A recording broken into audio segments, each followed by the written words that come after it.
video is not intended for children. Viewer discretion is advised. If you haven't already, please like, share, and subscribe. Thank you. Thank you.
Greetings, one and all, and welcome to Friday's Retro Review on Mornings of Mischief. I'm your host, Stone Lookie. Good morning, everyone. Storm of People's Cuber asked, what is this music from?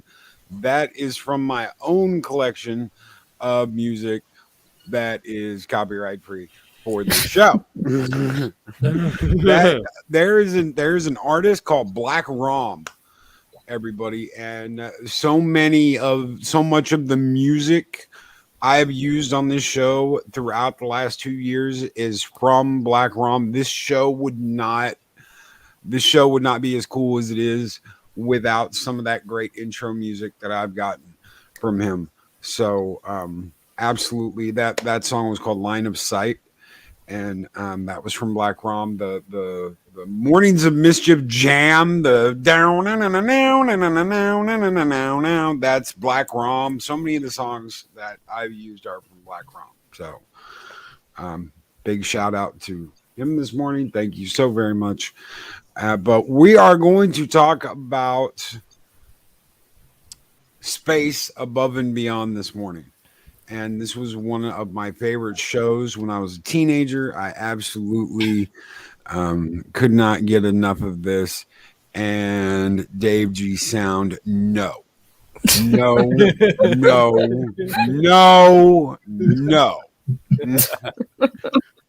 what we're not talking about this morning. So, and yes, Adaga, it is good to be on a panel that is actually reviewing a show that's good. Oh shit! Yeah, it'll be. We'll be on the other side of the fence when we have to go over to Canuck and do Picard. Yeah. Shots That fired. should be fun. But I think we'll have to be over here doing Discovery again, aren't we? Before I get Picard. Good God! No, I don't know if I don't. I don't think I can do it. I really don't. Well, if it would have been from the video game Brightest Day, I would have been totally okay with it. And thank you, Brightest Day, with the $1.99 super chat. He throws out Skull, and we've got another one from Larry. If I can highlight it, if it's still there, I can't. But he says it's Freaky Friday, my fellow freaks and family. Thank you so very much, Larry. Thank you both for those super chats, guys. Let's kick off this review. What we're gonna do, guys, is we're gonna do 2 episodes every week for the next 12 weeks. Pretty sure that's how long it'll last, because we've got 24 episodes. And then it got canceled. So we've got a season. And then it got canceled. Dirty rat bastard. Yeah, dirty rat bastard. Yeah, Well, Bob. I'm really excited to be doing this because, as I was saying in the green room before we started, this is the first time I've ever seen Space Above and Beyond. It bypassed me when it first came out. So all this is new. Yes, Mark Dampney tired. Was that an older Mark you caught saying wow when Purple walked in? Yes, it is. Because this show is in the future. That is a future Mark the Infinitely Tired. Absolutely. Yeah. Absolutely. I almost cut that out. I almost cut that scene out of the intro, but I was like, no, dude, that's totally cool. When he's like, wow. Yeah, I got to keep that in there. I'm guessing it was canceled by Fox, Larry. Yes, it was. Yep. Absolutely. So let's start talking about the premiere, the 2-part episode premiere. Earth, obviously, we are in the future. We have gone out to colonize the stars, and in the opening scene, this dumb son of a bitch is like, we have called out to the universe, and the universe is silent. Mankind is alone in the galaxy. Yeah. No one else is out here. We don't have to worry about anybody else. So it's all ours for the taking. Little did they know they landed on a burial planet for this alien race, and they really pissed them off. It's almost like an Indian burial ground. In space for these aliens. They come in, they torch them, they burn everything, they kill them, and the second colony ship that goes out to colonize this other planet is intercepted by the aliens, and that starts a war, and it's go time. Yep, this all happens within a day or so of each other, as far as the attacks. And like you said, it goes from there. One of the main characters of the show was supposed to have been on the colony ship, but he was replaced by a in vitro, because in this day and age, they have to have somebody to look down on, and in this case, it's the in vitros. Mm-hmm. Also, I do have to say, just because, my own warped mind as I'm watching this, when Dave Bob's character first comes on the screen from the intro, did anybody else get a Sergeant Payne reference?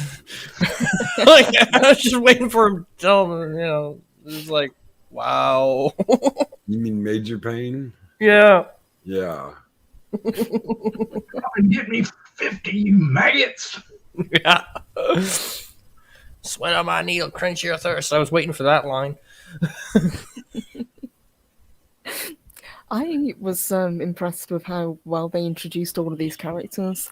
I know this first episode, they launched it as it was a 2-hour pilot. Basically, it was the first 2 episodes kind of together as one long episode. Yes. But I thought it moved really well. I thought considering how much they've got to introduce, how many characters they had, I was impressed with it. And I've got to admit, I didn't like the character of Nathan West when we first introduced to him right at the beginning of the episode, but by the end of it, he'd really grown on me. Nathan doing what he did, he was kind of bitchy. He was kind of, kind of soy. I don't want to join the Marines. I want to be with you. Yeah.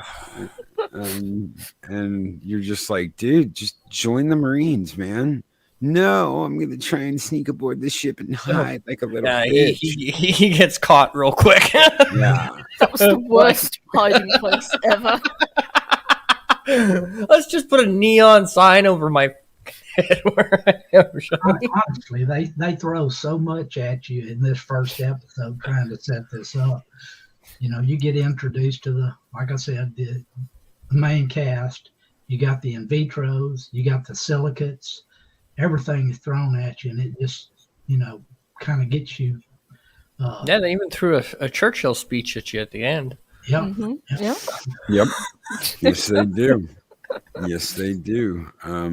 You mentioned Nate. I always really liked Shane Vance. Yes. Shane, because she's a Navy brat. She comes from a Navy family. Her parents got taken out in the AI wars. She watched it along with her siblings. And she wants to go out and prove that she has what it takes to serve. Yeah. And any Navy brat knows that real men and women join the Navy. Everybody else is just, peoples. So when you're growing up, that's just the way. Marines, Bubba. Boy, you're gonna start a fight. Oh, I know. I know. But that's the way you see it when you're growing up, when you're a teenager, and it's like, it's like seeing all those mustaches. You just think, oh, well, real men have mustaches. Everybody else is, they have mustaches and they fly jets. Everybody else is just, a human. So she wants to join, and she wants to serve and protect and serve her country. And I always liked her. I always liked Shane. I really liked her as well. I think she's definitely a character that I'm going to be keeping a really close eye on. I think it's one that's probably going to be one of my favorites as we kind of get further into the season. But she also did it for revenge as well. And I think that's right. That's going to be a big part of her character arc. Yes, absolutely. She also is very enamored by the Angry Angels too. Yes, she is very enamored. Well, they're the elite of the elite. They're they're the best of the best at the time. Mm-hmm. At the time, they are the best of the best. They're the 122nd Angry Angels. Mm-hmm. And of course she's enamored. These are the top dogs. She even goes to say how much she is enamored, and gets told, "Hey, go get me a drink, bitch." Yeah, that only starts a fight. But this is the 90s, ladies and gentlemen, and you had a strong female character. Yep. That is supposed to be like propaganda. You didn't have strong female characters in your television and in your movies back in the 90s. That didn't happen until Brie Larson was Captain Marvel. Remember? Yeah, Don't see a strong character in that one. And she doesn't smile either. And no one gave a shit. But who's keeping track? No one gave a shit that Vance didn't smile and just had had this bad attitude. But you know what? She cared. She cared about every single person on her team. Mm-hmm. She cared about getting every single one of her people on her team. She didn't act like a hoity-toity bitch. She just kicked ass. She was a tiny little thing too. Tiny. Yeah, she proves early on. All the other people, she looks like she's about maybe 5'1", 5'2". It's okay, Kendra. We understand. We do. People, real life shit happens. Yes. Yeah, and Arwen Evelyn. The 90s had some of the most complex, strong female characters around. Yes, they did.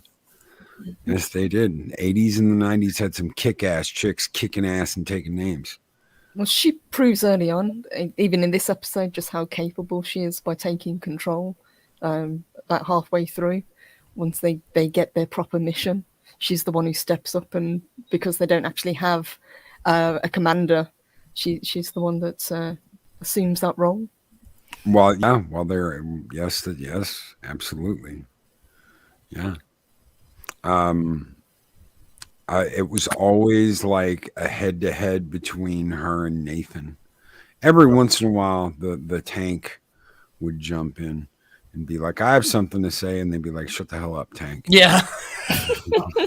Honestly, you say that, but whenever they got the intelligence on what the Chigs were planning on doing, he said, "Look, that's got to be a trap," and of course, they fell right into it. Yeah, and they didn't listen to him. They said, "Shut up, tank." Yeah. Like Wesley. Yeah, pretty much. Okay, so question from Mexican Iron Man with the 999 super chat. Which of my 5 or 15 streaming online whatever services can I watch this on? I do not know. I actually have the physical box set. Question 2, where can I order a Purple Valkyrie hot toy to cuddle and keep me safe while watching this adventure? Giggy. Oh my god. Good morning, puppy. And Mexican Iron Man, just for you, we're going to burn you down. Thank you so much, Mexican Iron Man, Larry, everyone who sent in a super chat this morning. You guys keep the fires burning bright here in Valhalla. Thank you, bright as day as well. Skull! Oh!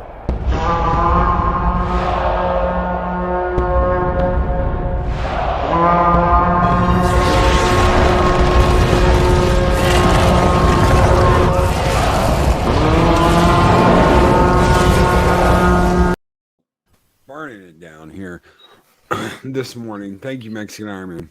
And Chris Persia, don't give him any ideas, please. Yeah, no, he doesn't need any ideas. I was expecting a third question, a Purple Valkyrie body pillow for those long nights. God help her. Well, you do know that if you have a line of merch, it's going to get bought. I'll put it under consideration. Thank you.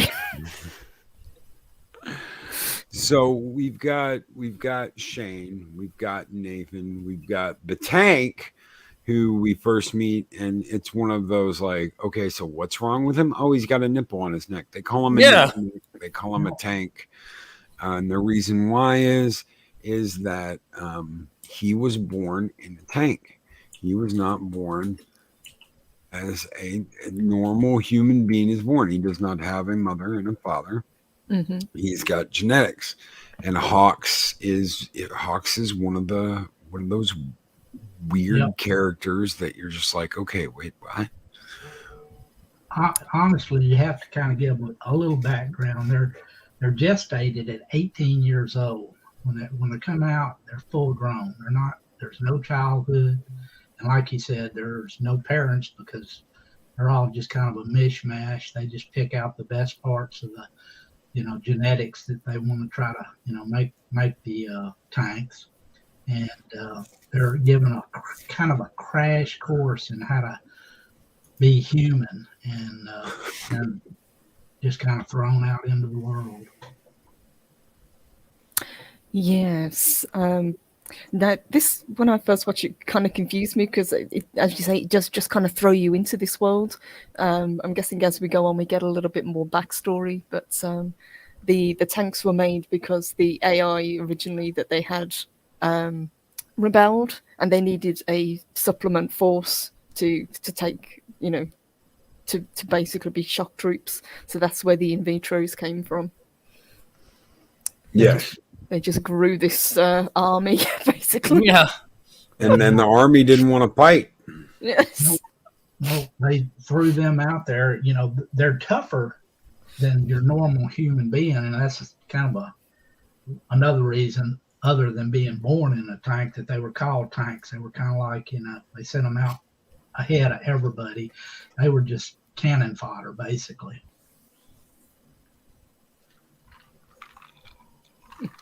So we've got Cooper Hawks, we've got Shane Manson, we've got Nathan West, and then we've got Paul Wang. Mm-hmm. who I can never say his name, Joel De La Fuente. De La Fuente. I think that's how you say it, Joel De La Fuente. You've got James Morrison as, of course, T.C. McQueen. Absolutely wonderful, kick-ass commander that they're going to have. He is the head of the Angry Angels. He ends up being their flight officer, their EPO on board the Saratoga. The one thing we don't have in this episode is Tucker Smallwood as Commodore Ross. Yeah. And He comes in, I think, after the pilot. That was, and he actually, in my opinion, was one of the stronger characters in the show. yes, especially his dynamic with McQueen, because McQueen would test him and he'd be like, "Do not test me. You will not win." We got two of them. Not end well for don't you. know about this yet, but they're gonna find out as we go along. Yes, we've also got a few of the other kind of recurring characters. So we had Vanessa Dampauschen. Was it pronounced? No, it's a Dampoose. Dampus. Thank you. Randall Chapter. Dampus. That's it. And then Panks, who I actually really liked as a character. That Pags is gone. Um, Pags. Poor Panks. He's the one that kind of brought the tank, into the unit. Really, he was the only one that was ever nice to him. Even though Damfoos, was, when I look at a tank, I just know that they're not natural. Oh, no offense.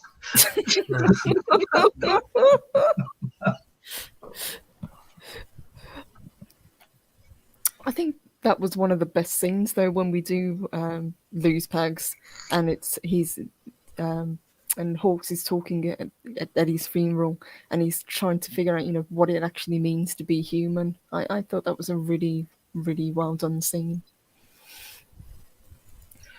Yeah, like I said, you'll kind of find out later on about what I was telling you about being detanked at 18 years old and put through a very brief but very intensive educational agenda to try to become at least semi-human.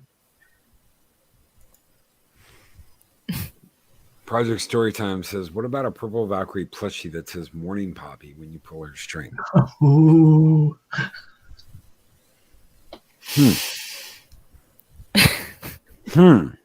Yeah, there's an idea for the I'm not pondering. that.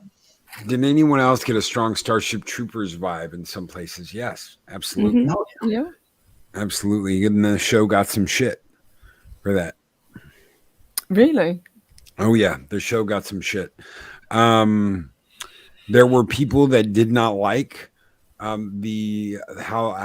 certain things were in the show. There were people, obviously there was the violence core that was like, it doesn't belong on TV if it's violent.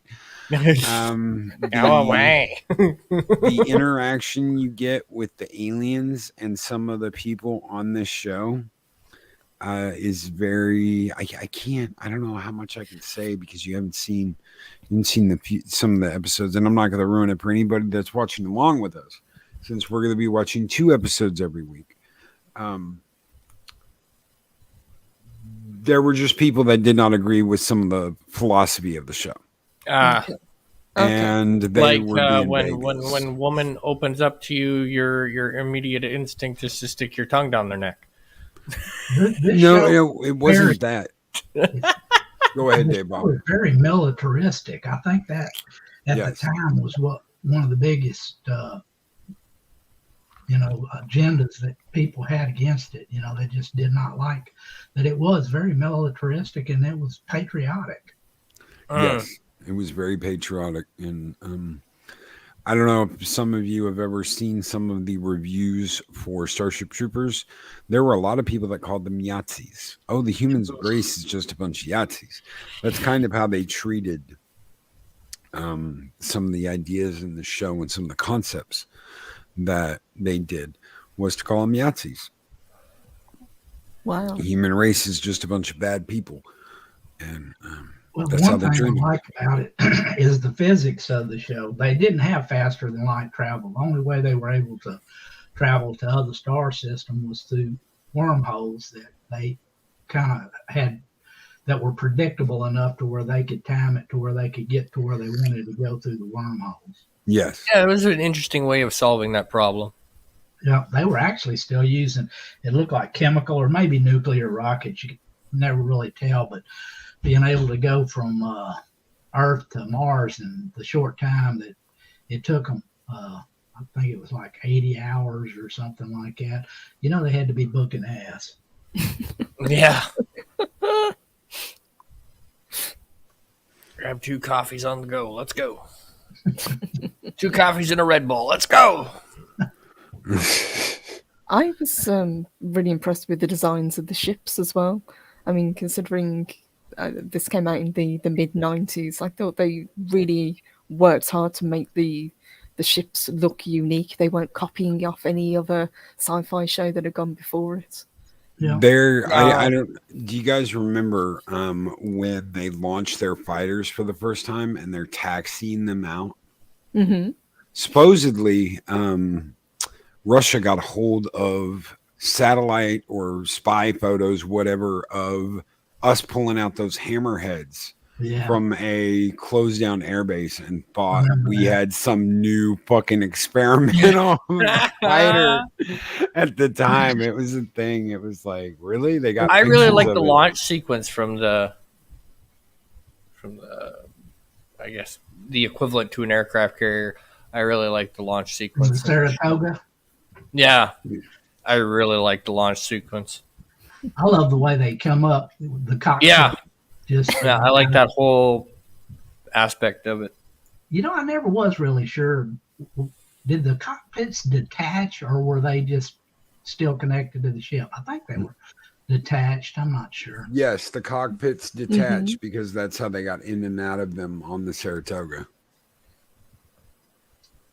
Yeah, that was one other thing that was a little bit kind of problematic in my opinion was the gravity aboard the ship, because I guess they must have figured out some way to have artificial gravity. Who knows? Yeah. Well, the 2 things with that. Number one, they didn't have the budget to do something like, people Right. floating around and shit, but they did not have the budget to have a hangar. They were told by Fox, no, we're not going to build you a hangar to have these ships that you just made. These $100,000 ships that you made that are like that you can roll around. You can't have that. So how they had to go around that was detaching the cockpit and having a system that would raise them and lower them, and then launching them that way off the carrier, because they couldn't have those ships sitting on a deck and have more than a few of them. So there was no way to do that. They did that in Battlestar Galactica, but they had and they did that with a mirror, believe it or not. They actually had like a mirror, so where the whole thing looked bigger than it actually was. That's the only way they could get away with that on Battlestar Galactica, but nobody thought of that apparently on Space Above and Beyond. They just didn't have the budget to do it.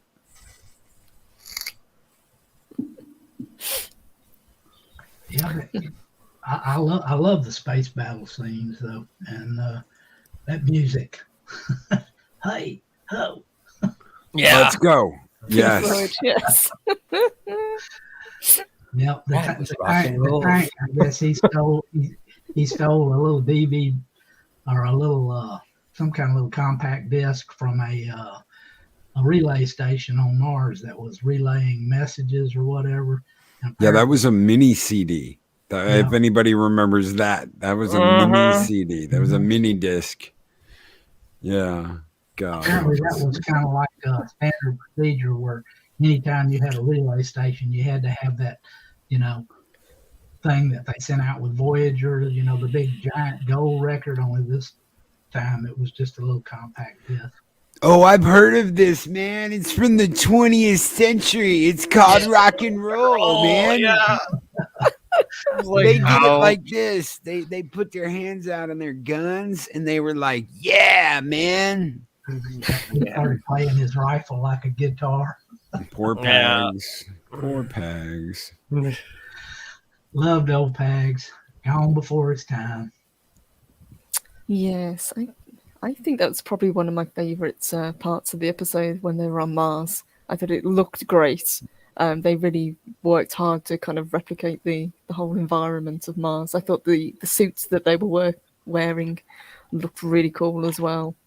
They obviously put a lot of thought into what kind of environment they'd be going into. Mm-hmm. And it's funny because like you get that they tell you at the beginning of this, okay, you'll have a little alarm on your suit and it'll blink when your pee bag's full. Yeah. And as soon as they go into combat, like they see the aliens and the shit goes down, homeboy's little thing starts blinking and going off. Like he just pissed himself. Yeah. Atlas funnier now. Oh darn. I love the looks they exchanged with each other when they saw the blinking lights. Well, shit.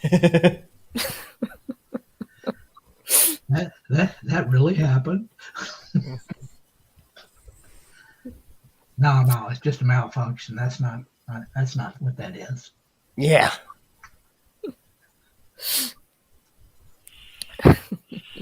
The gravity didn't seem to come across, but there was that one line from Vanson about in the Martian atmosphere. Yes. The look was stellar. I mean, really, when they stepped off the ship into the sand and everything, I mean, they did a good job. Oh yeah, the everything, the look of everything in the show was killer. I was talking about the special effects. One of the special effects things you see at the very beginning is some very poorly rendered CGI at the very beginning of this episode. That was a proof of concept that they could do it. If you watch the special features on the box set, they talk about how they did that as a proof of concept to show they can do it. But Fox was like, well, you've already spent the money on it, so just keep it in there. And then the battle at the end of this premiere was a lot more budgeted to, okay, well, we're going to spend more money. Now that we know we can do it and we proved that we can do it, we're going to spend more money on this battle between Earth and the aliens. Yes. Yeah, they did for the time, the CGI was very good. I mean, a lot of people will say that it doesn't hold up, and you're also looking at it in a 4:3 aspect. You don't have the full screen, Mm-hmm. But I will say it holds up. Yeah, my only issue with the show watching it was shot very dark. I mean, obviously, any nighttime scenes, I don't know whether that was just because of when it was shot, it was like the mid-90s, or whether it's we seem to have it with X-Files as well. Yes. Very, very darkly lit, a lot of the scenes.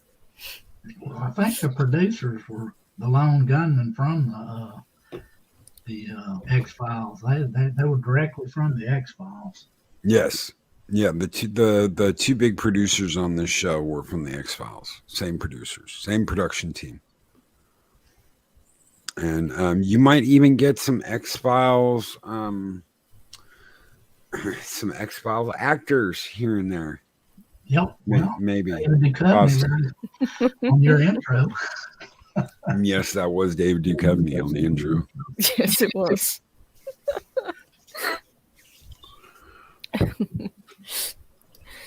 So we were talking about when they're on Mars, and this is presumably the very first time that they actually have contact with this mysterious alien race that they're fighting against. I'm guessing as we go on, we get to know a little bit more about them. Yes. Yes, you will get more answers. There are answers and there are things that you don't get answers to because we only got one season. Yeah. But some things become very apparent throughout this series that not everything is on the level like you think it is. Chris Persia asks, is that why David Duchovny was in it? Yes. They were like, hey, could you come over and do a cameo on our little show that we're doing on our little sci-fi show? Yeah, sure. You play the pool shark. All right. Yeah, this thing, it kind of brings you along as the episodes go. You get more and more. Now there's some episodes that are not as good as the other ones. Matter of fact, there's some of them that really weren't that great, but for the most part, it was good, and it brings you along.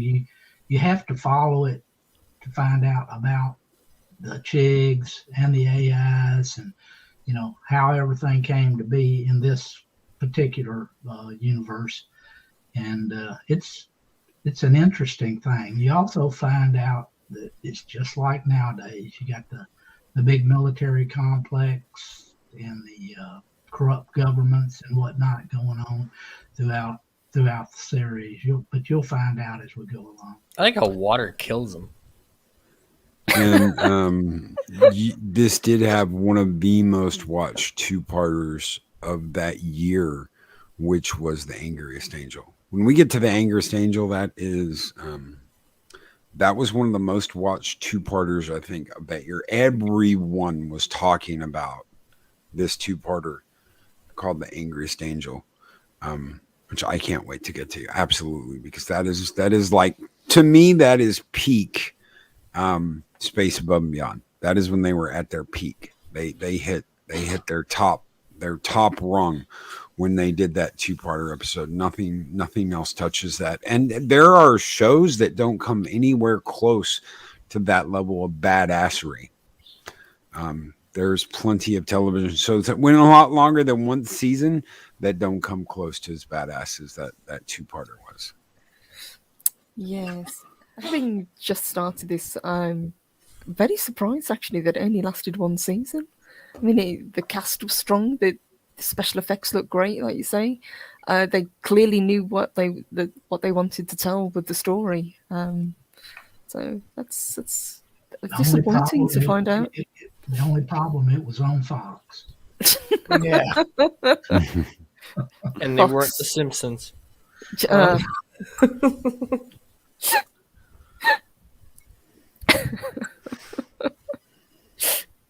Yeah, Fox killed it. And of course Fox killed it because Fox kills everything. Hell, we're going to do another show, Fox Killed, after we are done with this show. We're going to do Firefly. And Serenity. Yes. Nice. So good. I love the look of the Hammerhead ships. Yes, PJ, maybe. Absolutely. I did as well. The best looking ships out there, in my opinion. I liked that they kind of leveled the playing field with the two ships, with the aliens and with the ships that the humans have. One's faster and more maneuverable, but one has better firepower and what was Sound familiar? Yeah, so even it's a direct correlation to the Americans and the MiGs. Yes. Mm-hmm. Yes. Or the Americans and the Japanese in World War II. Yes. Yeah. Mm-hmm. Cold War and World War II. Yes, it's a direct.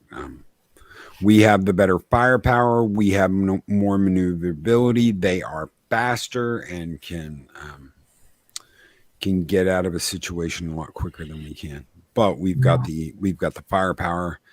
They have one weapon. They have that pew pew pew, and that's all they have. We have guns. We have missiles. We have more armament than they do. Mm-hmm. And that will they use surprise in future episodes. Yes. Mrs. Canuck says, I never watched Firefly but wanted to. Well,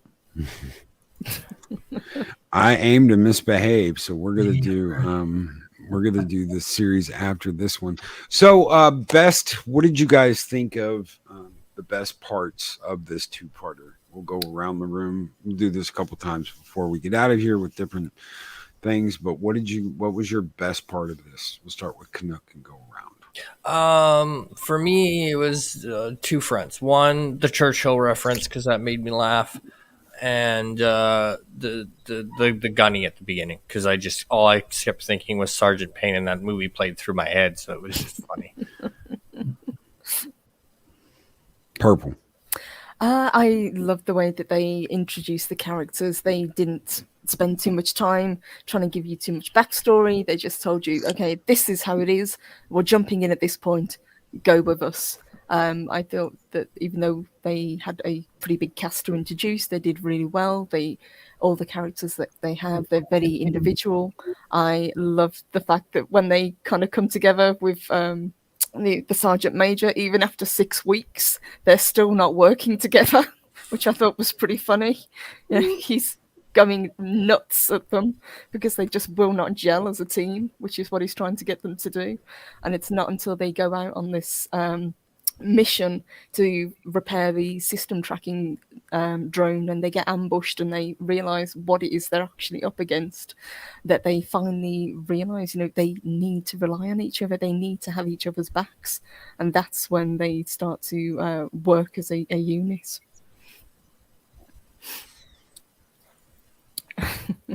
Dave Bob. Well, excuse me. You can't go wrong when you have Harley Ermey in there. I mean, really, right off the daggum bat, when you see him, you know this is going to be a damn good show. But honestly, the team building is what I enjoyed through the first 2 episodes. You know, going from raw recruits into basically seasoned veterans, and the way they brought it about so quick. They did an amazing job, you know, bringing all that together in a pilot episode. I'll have to give them, you know, kudos for that. Agreed. I think my favorite part of this is the character building. They do some amazing character building and some amazing touching on backstory here and there to get you set up for why these people are here and why they're doing what they're doing. The only one that's not, that you don't really go too much into, is Hawks, but you're going to get episodes just about Hawks's backstory. Mm-hmm. So the character building, I think, was to me what kept you in this show. This is why this person's here. This is why they're here. This is kind of this. We're going to touch on this, and we're going to touch on that. We're going to touch on why some of the backstory is there, but we're not going to give you too much because we want you to keep asking questions. We want you to want to know. I want to know what it was like for Hawks to go through in vitro training. He's born at 18, you know, he doesn't understand certain things. I want to know the backstory on McQueen. I want to know the backstory on these people. I want to know more. I want to see more. I want relationships. And you're going to get it. You are going to get it. Go 13 with $5 super chat. Talk about a show ending before it could really be awesome. Take a local Fox. Fortunately, no cancelings of Mornings of Mischief. Saturday will be fun. Thank you so very much, brother. And NBA Geek, let's talk with $5 super chat. How would you like to make peace with your maker? TC, my maker was a geek with an eyedropper and a petri dish. TC was such a badass. Yes, he was. And let's go on. Who's your favorite person on this show so far? And we'll start with Canuck and go around again. At the beginning of the part of the show was Gunny, and then it turned into my character in the intro.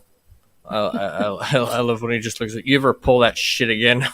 Yeah. I'll kick your ass, even though he goes on to pull that shit. Well, ladies and gentlemen, he dresses them down for pulling the shit they pull in the asteroid belt, and then goes on to do some shit exactly like that. So, yeah. Sounds like a seal. I mean, yes, that is this. Yes, purple. Oh, it's got to be Shane Vanson. I liked her as soon as I saw her, and as the episode went on, she became more and more of a well-written, capable character. You know, she's not a character that is kind of pandering to. She has to hold her own. She's got a very valid reason for wanting to do what she does, and I think that's going to be the drive, and the fact that she was the one that stepped up to kind of become the leader that they needed in that moment. I think that's really going to set her up as a character to keep an eye on throughout the season. Indeed, Dave Bob.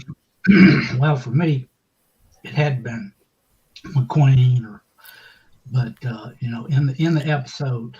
But I have to say that later on in the series he's going to be the Commodore. I mean, Yes. I love that character. I mean, I'm all into that guy. He's the real deal. He brought that role to life. Every time TC gets a little antsy, you're gonna hear, "Do not test me. Do not test me. Do not test me, McQueen." And you're like, damn, yeah, Commodore Ross. I loved Commodore Ross. Oh my God, Loki loves a black guy in a series, but I thought Loki was an Istin Obadiati. Loki's an Istin Obadiati. How can he like a black guy in a series? I mean, how could that be one of his favorite characters? They just had him out. He's just there. He's there, and he's kick ass. And I really liked him. For me, in the pilot, it's going to be McQueen. Why? Because that first time you really see him, he's sitting in that bar. His whole team comes in, and he's just like, ugh. And he's just going to sit at the bar and do his own thing.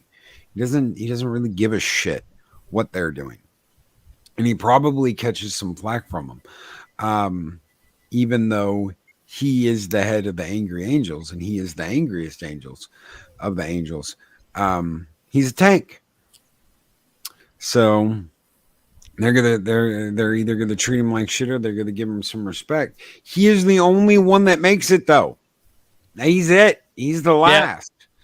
That attack at Mars, they got their ass kicked, and he's it. They all went out thinking that, the Angry Angels went out thinking that they were the shits, but they weren't.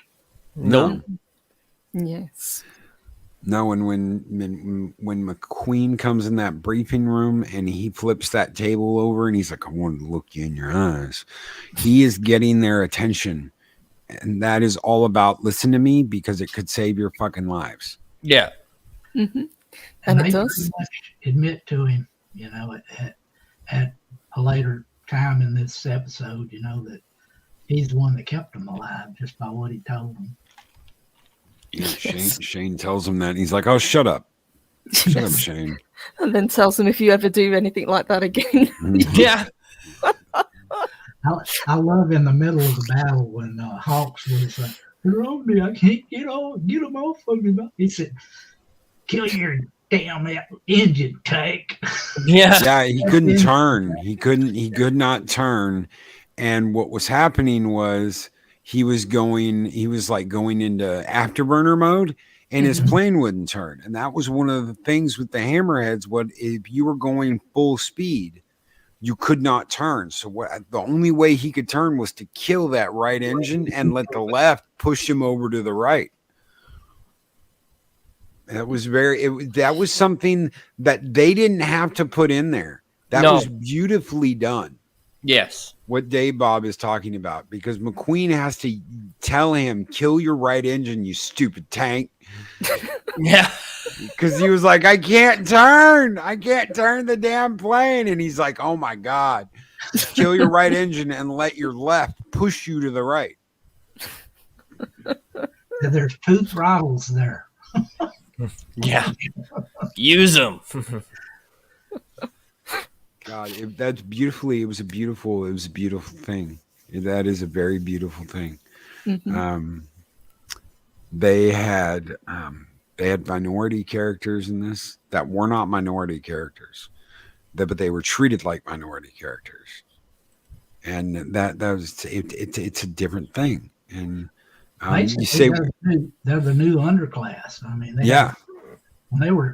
had no rights. They literally had no rights.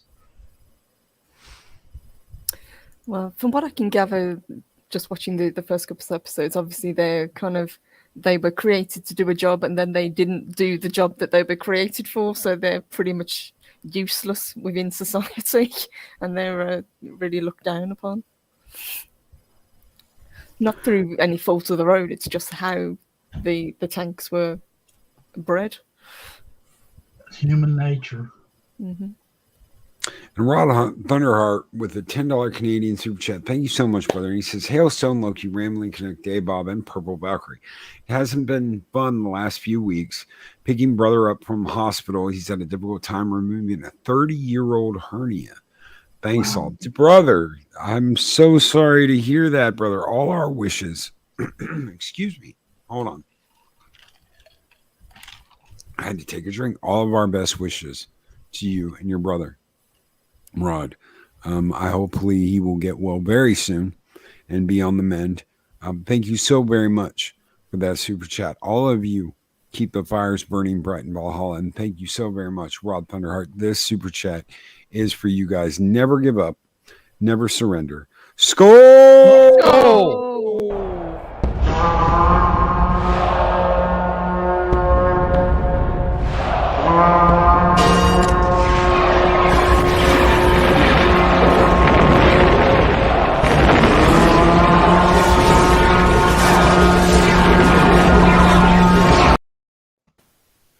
Thank you, brother. Robert Verlinden, the series was highly underrated. One of my all-time favorites. One of mine as well. Absolutely, one of mine as well. So, what do you think? Would you, if you were back in the 90s, would you continue watching this if you just caught this on TV? Would you have continued watching this after this first episode? Absolutely. Without a doubt. Yeah, without a doubt. I'm kind of sad that I didn't, to be honest. It just completely bypassed me, is it? When you first mentioned watching this, I was like, I vaguely know what this show is, but I've definitely never watched it. And then I sat down and watched this pilot episode, and I'm hooked. I can't wait to do the next part. Yes, absolutely. We're going to do 2 episodes, like I said, each week. So let's do a rating 1 through 10. If you had to give this opener a rating, what would you give it? And we'll go around again, except we'll go backwards this time. We'll go Dave Bob and we'll go backwards. I'll give it a solid 7.5. I mean, they Virgin on 8. You know, like I said, great building, character building, and the way they did it, it kept you interested, and it definitely made you want to come back for some more. All right.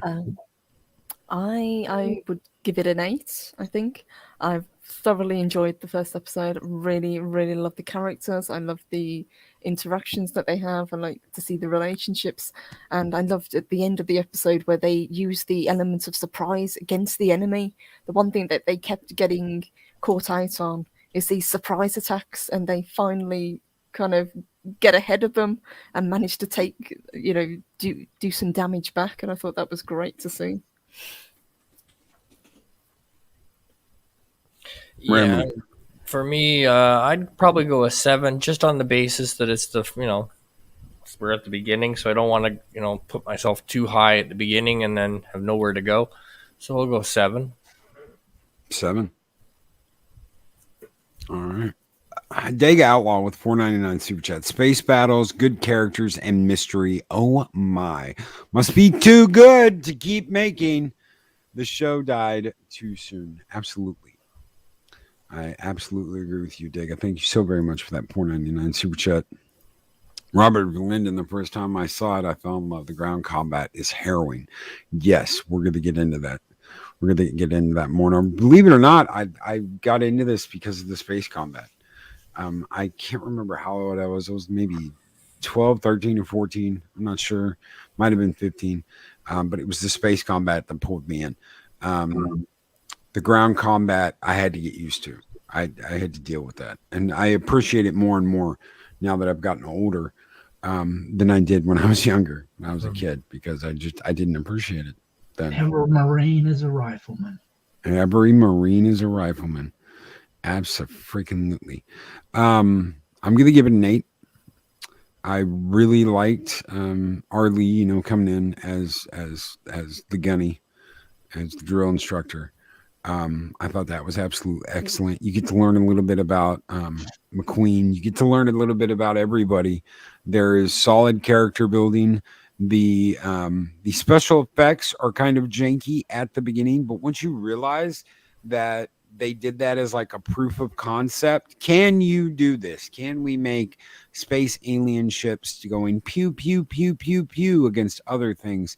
And then they poured more money into it after that. Okay, this looks good, but make it look better. But they kept that. They kept it.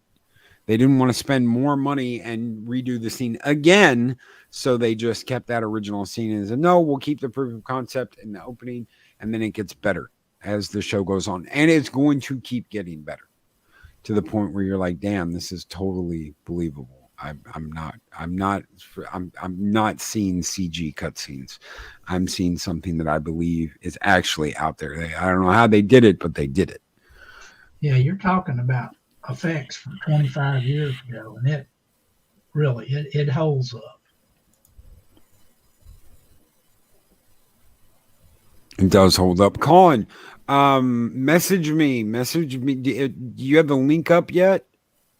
If you don't have the link up yet, I'll just say Colin's going to be doing a live stream on classic British television of the 60s on Sunday. If you don't have the link up, Colin, I'll just call it up. But if you do have a link up already, send it to me. I'll be more than happy to share it in chat before we get out of here. But the show is good, and it's just going to get better. There, of course, does it slip? Does it hit a roadblock every once in a while? Yes, but I'm going to have fun over the next 12 weeks. I'm absolutely positively going to have fun watching the show. Yeah, throw the link out, and I will be more than happy to put it in chat, brother. If you will pass me the link for it, or just throw the link when you have it set up, I'll be more than happy to share it. So, we're going to be back next week with more. We've got a pre-show coming up tomorrow for Echo Base Network. Me and Mexican Iron Man are going to do that tomorrow. As always, on Saturday. That's our thing now. And guys, I want to say thank you really quick to everyone who has been watching the Godzilla vinyl reviews. Those reviews have taken off. I could not be more humble and surprised that those have taken off the way they did. A couple of those are over 1,000. Thank you so very much for watching those, for commenting, for leaving your comments, your likes. I'm absolutely blown away at the attention those have gotten, and there's going to be more. I'm going to do the rest of them. I've got a couple more days, 3 of them. I've got 3 a day for the next couple of days, and I'm going to do the whole set review as soon as that's over. So how did you get the set? I ordered them from Waxworks, and they are impossible to get. They are absolutely impossible to get. I think they're going for like $2,000 on eBay now. But you had to order them. I ordered that like 6 months ago. So it's one of those things that, you just don't, you just can't get. You either ordered it when it became available, you ordered it. Oh, we lost Dave Bob. It says one of your devices is not connected, brother. And there's the link to Colin's show. That is in chat. If you go check him out, he's going to do 60s Brit TV. But yeah, that Godzilla set's impossible. The only way you can get it is through eBay or something now. Waxworks is completely sold out. And those were delayed. Those kept getting delayed. Delayed. I waited. I was supposed to get that like 2 months before I moved. I was supposed to get that set. That's how long I've been waiting. So, but thank you everyone who's been clicking, watching, checking those out. I'm going to put 3 more up here in the next couple of hours, and then I'm going to work on the whole set because there's all kinds of cool stuff that came with. So I don't want to leave any of that out, and I'll put them in a little collection. That way, if anybody wants to go back and check them out, all of them are colored. All of them look really great. So thank you. Guys, do you have anything coming up yourselves that you want to share? Well, I've got karaoke as always, Saturday nights, 9 o'clock, p.m. Central on Rambling Canuck. Today, History with R&R dropped Titanic Roundtable with Mark the Inflatired and my co-host Jeff. And then yesterday on Rambling Canuck, we had What If Hitler Got the Jets Early? Oh, yeah, the world would have been in deep shit. Well, it was actually presented to him in really early on in the war, but it was like, okay, we could have these in 2 years, and he's like, well, the war will be over by then. Next, Yep. and then he had to go back to them. If he would have focused on one thing, there's a lot of shit that would have been different. I absolutely agree with that. If you do that again, invite me. I would love to be on that. I love World War II history. Oh, we do it a lot. Purple Valkyrie, you got anything coming up? Just my regular show in a little bit, and then on Sunday I'll be joined by Culture Casino. Which should be, cool. Culture. How did you swing that? Culture's a great guy. His hair precedes him. He is. He's a great guy. So looking forward to getting to chat with him. Hell yeah. Dave Bob. Next week. I don't have anything out there. Just watch these guys. They're doing the work. Give them some kudos. Give them your patronage. Well, maybe one day we can convince you to do some videos. Maybe one day. I'm still trying, ladies and gentlemen, to get Dave Bob to do some videos. We love him. We absolutely do. Absolutely. So, I've had the luxury of having Dave Bob on karaoke. Yeah, your eardrums were assailed. We're supposed to do a duet at some point, aren't we, Dave Bob? Yes, like a month ago. Oh, God. Okay, everybody. Take care. Have a great weekend. We will be back on Saturday, me and Mexican Iron Man, for our Star Wars pre-show for Echo Base. Everyone take care. Have a great one. Be excellent to each other. Have a great day, folks. Take care, everyone. These videos are tremendous. Like, comment, and subscribe, and hammer that notification bell.